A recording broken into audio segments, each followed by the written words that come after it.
The National Consumer Commission has announced that it will launch an investigation into low-cost carrier Flysafair.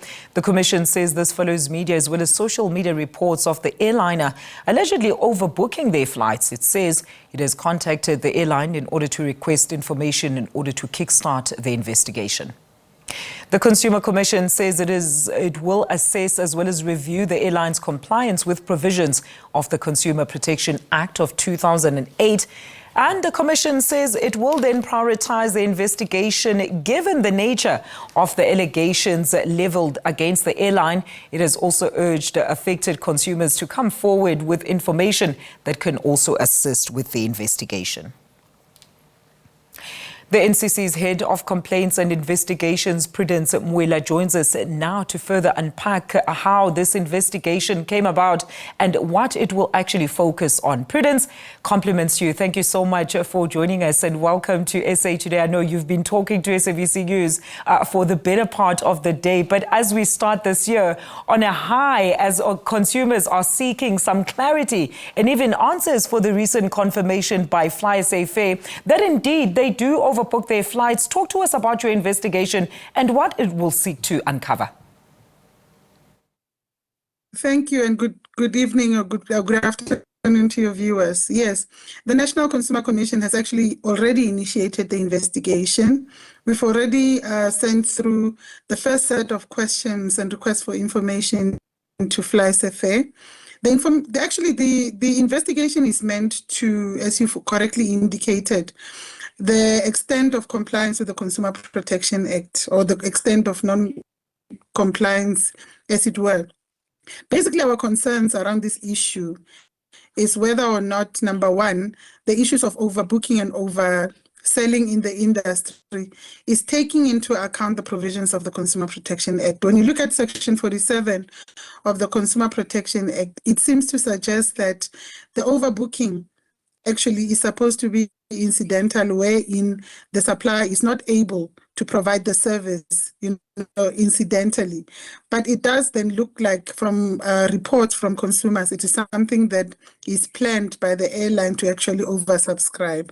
So this is of concern to us because when you look at the provisions of the Consumer Protection Act, actually when a supplier undertakes to provide a service, it must have the intention of providing that service. Absolutely. Now, Prudence, look, since the airliner has already confirmed their actions on social media, does this mean this is a general practice amongst other carriers or those that are deemed to be low-cost carriers? I mean, we saw in the previous year, it was the one-time flights that if you missed it, unfortunately, you will not be refunded because they were basically standby flights. But this was communicated effectively to the consumer. So this type of communication or lack thereof on the part of Flysafair, how does it then directly go or contravene the Consumer Protection Act?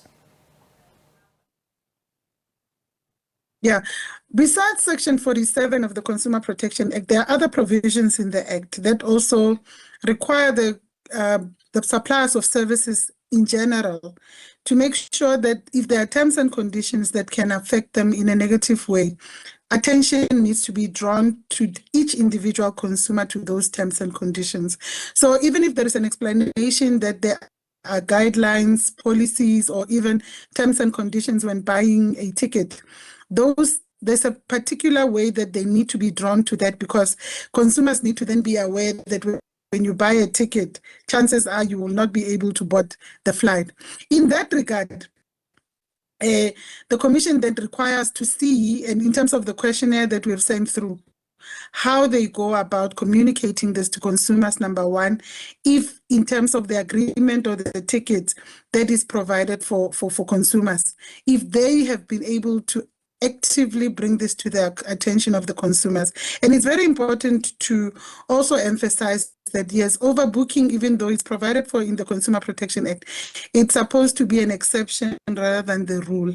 And I think these are some of the things that we will need to have discussions with Flysafair about to get to the bottom of this. At the end of the day, what we aim to achieve is, at least for consumer protection to be taken into account when making policies by airlines, even in general, for everybody who's watching this in the airline industry, for them to also look at whether or not they're in compliance with the CPA, specifically Flysafair. So we look forward to getting responses to our questionnaire from Flysafair, and in assessing whether or not indeed what is on social media is either true or not true, or there was some, miscommunication of some sort, which we hope.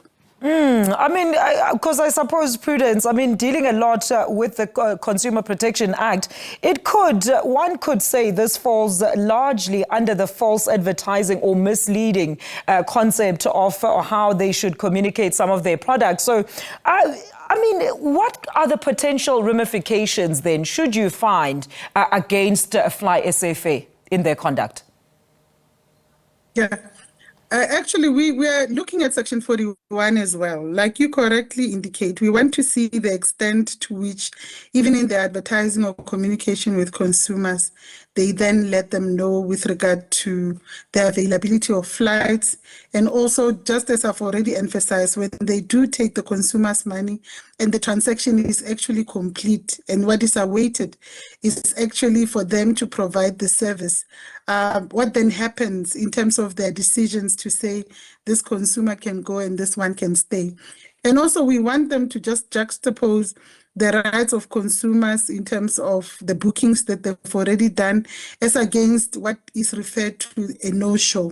So our questions are quite comprehensive in terms of what we want them to explain to us in terms of their practice. So we await eagerly for the responses that will come through so that we are able to assess, to check whether or not are they in compliance with the Consumer Protection Act, or there is room for improvement in terms of consumer protection principles in their policies. Absolutely. Prudence, you have also encouraged all affected consumers to be in touch with you so as to assist with any information that they might have that will assist in your investigation. How do they go about getting in touch with you? And will they also be protected so they won't find themselves on a no-fly list if they actually do come forward and present some of the information against Flysafair?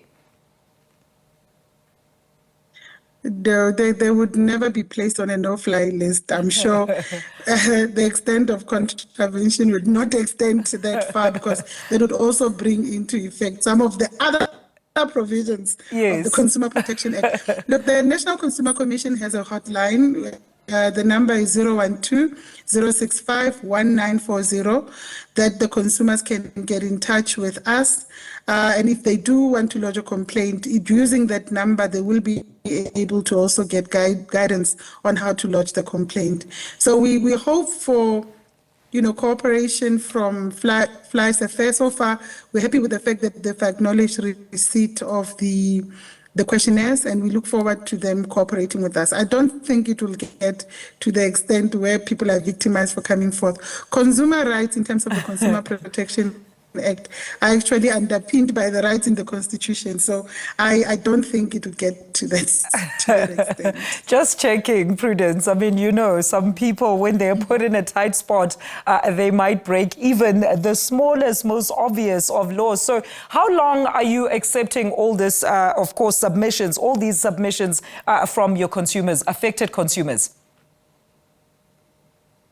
Yeah, consumers can lodge complaints with the Commission at any time, and using the number that I've also given, they will get the guideline. But with regard to this one, we intend to, finalize this investigation within 3 months. I know that it's a lot of pressure for our investigators, but we are hoping with the cooperation from Flysafair, if they do respond within 14 days, we'll be well on our way to assessing the extent of the contraventions, if there is any, and we can work together towards protecting South African consumers. Absolutely, and hopefully set an example for other carriers as well. Prudence, thank you so much for your input throughout the day on SABC News today.